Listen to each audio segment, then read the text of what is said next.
రక్షకుడైనటువంటి యేసుక్రీస్తు వారి నామములో అందరికీ వందనాలు. ప్రియులారా, మనము నేటి దినాల్లో భక్తిగల స్త్రీలు చేసిన ప్రార్థనలను మనం చూసుకుంటూ ఉంటున్నాం. తల్లులు చేసిన ప్రార్థన వలన అనేక మంది కుమారులు ఉన్నతమైన వారు కాగలిగారు. ప్రియమైన దేవుని బిడ్డలారా, చైనాలో ఒక వ్యక్తి మైకేల్ చాంగ్ అనే వ్యక్తి ఒక గొప్ప టెన్నిస్ ఆడేటటువంటి ఆటగాడు. తను అమెరికాలో స్థిరపడిపోయాడు.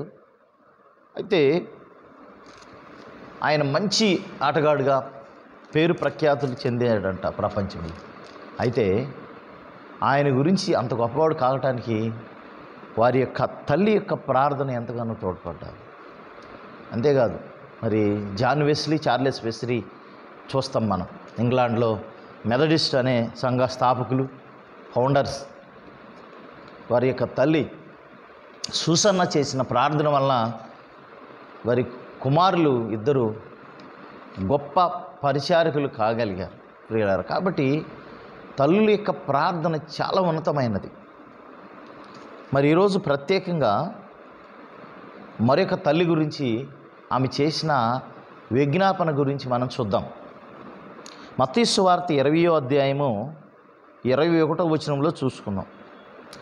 20వ వచనం నుండి చదువుకుందాం. అప్పుడు జెబెదయి కుమారుల తల్లి తన కుమారులతో ఆయన ఎద్దుకు వచ్చి నమస్కారం చేసి ఒక మనవి చేయబోగా, నీవేమి కోరుచున్నావు అని ఆయన్ని అడిగాను.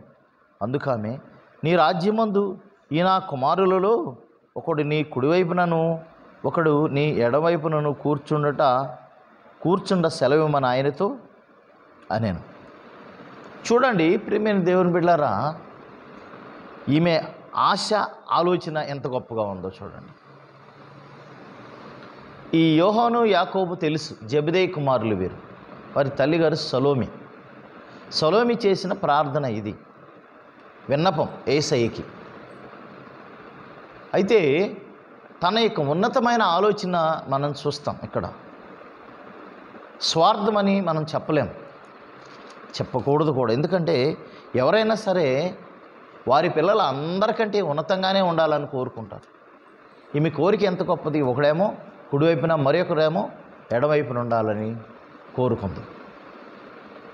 యేసు ప్రభు శిష్యుల్లో ఈ యాకోబు, యోహాను ప్రథమ స్థానంలో ఉన్నట్టున్నారు. వారి యొక్క తల్లి ప్రార్థన ఆ రీతిగా ఉంది కాబట్టి నిజంగా వారు అంత ఉన్నతమైన వారు కాగలిగారు. ఆమె యేసుప్రభు వారు సిలువేయబడినప్పుడు అక్కడ యేసుప్రభు వారి తల్లి అయిన మరియతో పాటు ఈ సలోమి కూడా ఉంది.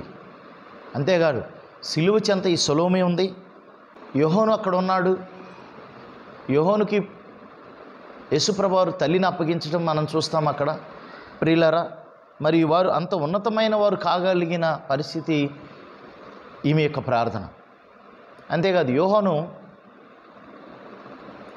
పద్మాస్ దీపంలో పడేసినప్పుడు ప్రకటన గ్రంథం గురించి ఆయన రాబో భవిష్యత్తులో ఏం జరుగుతుందో అన్న విషయాలని యోహాను తెలియజేసినట్లు మనం చూస్తాం. తర్వాత యాకోబు మొట్టమొదటి హతసాక్షుల్లో, మరి శిష్యుల్లో ఆయన ఖడ్గం చేత చంపబడ్డాడు. తన పిల్లల్ని ప్రభు పరిచర్య కొరకు సంపూర్ణంగా సమర్పించేసింది ఈ యొక్క తల్లి. కాబట్టి ప్రియమైన దేవుని బిడ్డలారా, అపోస్తలుల కార్యం 12వ అధ్యాయం 2వ వచనంలో చూస్తాం యాకోబు చనిపోయినట్లు. కాబట్టి మరి వీరెక్కడ దేవుని సన్నిధిలో ఉన్నతమైన వారుగానే ఉంటారు కదా, నిజంగా చాలా ఉన్నతమైన వారుగా ఉంటారు. కాబట్టి ఆమె చేసిన ప్రార్థన ఎంత గొప్పదో చూడండి. మనం కూడా మన పిల్లల గురించి ఆ రీతిగా ప్రార్థించాలి. నాకు మొరపెట్టుము, నేను నీకు ఉత్తరం ఇస్తానన్నాడు. మనం ఏది మొరపెడితే అది దేవుడు చేస్తానని చెప్పాడు. అంతేకాదు ప్రియులారా, మరి రేయి మొదటి జామును లేచి నీ హృదయాన్ని ప్రభు ఎదుట కుమ్మరించమని తెలియజేస్తామన్నాడు. మరి మన పిల్లల గురించి వేకువజామునే అనగా రేయి మొదటి జామును లేచి పిల్లల గురించి మనము ప్రార్థన చేయాలి, కన్నీరు కార్చి ప్రార్థన చేయాలి.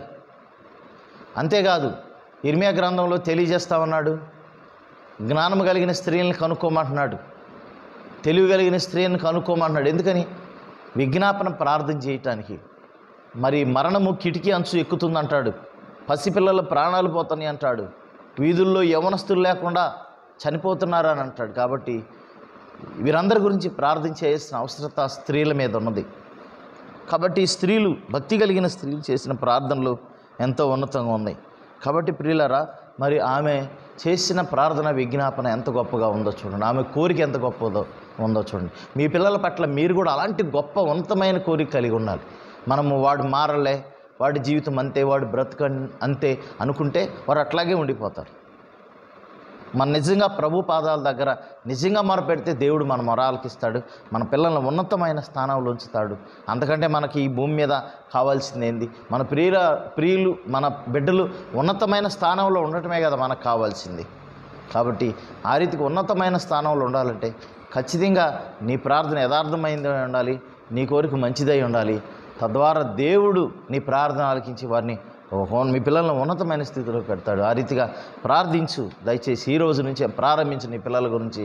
ప్రతిరోజు మరి సూసన్న అనే ఆమె 13 మంది పిల్లలైతే ప్రతి వారి మీద వేకువజాముని లేచి మరి చేయి పెట్టి ప్రార్థన చేసేదంట. ఆ రీతిగా నీ పిల్లల గురించి నువ్వు కూడా చేపట్టి ప్రార్థన చేసేటువంటి తల్లిగా ఉండాలి. తల్లి చేసిన ప్రార్థనే చాలా యథార్థంగా ఉంటుంది. ఎందుకంటే తల్లి ప్రేమ వేరు, ఆ అటాచ్మెంట్ వేరు పిల్లల పట్ల. కాబట్టి ప్రియులారా, మరి ఆ రీతిగా మీ పిల్లల గురించి ప్రార్థన చేయండి.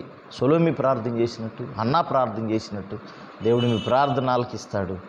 మరి దేవుడి పరిశుద్ధ వాక్యం దీవించునుగాక. ఆమెన్. ప్రార్థన చేసుకుందాం. మమ్మల్ని మిక్కిలిగా ప్రేమించిన ప్రియ పరలోకపు తండ్రి, మీకు వందనాలు. ఆ ప్రియుల బిడ్డలను దీవించి ఆశీర్వదించండి. సొలొమీ చేసిన ప్రార్థన ఉన్నతమైంది. ఒక కుమారుడు కుడివైపున, మరో కుమారుడు ఎడమవైపున ఉండాలని చెప్పాడు. నీకు నిజంగా ప్రభువా, ఆమె కోరిక ఎంత ఉన్నతమైనది, ఉత్తమమైనది కోరిక ప్రభు. ఆ కోరిక నెరవేర్చు దేవుడు ప్రభు, వందనాలు చెల్లిస్తున్నాం. మా ప్రార్థన మీ సన్నిధి చేర్చుకు. మా ప్రియులు కూడా ఆ రీతిగా వారి పిల్లలు ఉన్నతమైన వారికి ఉండాలనేటువంటి విజ్ఞాపన ప్రార్థన చేయవరకు చేయమని దీవించమని యేసు పరిశుద్ధనామమున అడిగి వేడుకుని ప్రార్థన చేస్తున్నాం తండ్రి.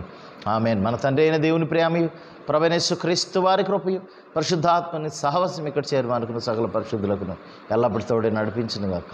ఆమేన్. అందరికీ వందనాలు ప్రియులారా. మరీ కొద్ది కాలం అందరం కలుసుకున్నాం. అప్పటి వరకు దేవుని కృప దయ కనికరం మీ మీద ఉండునుగాక.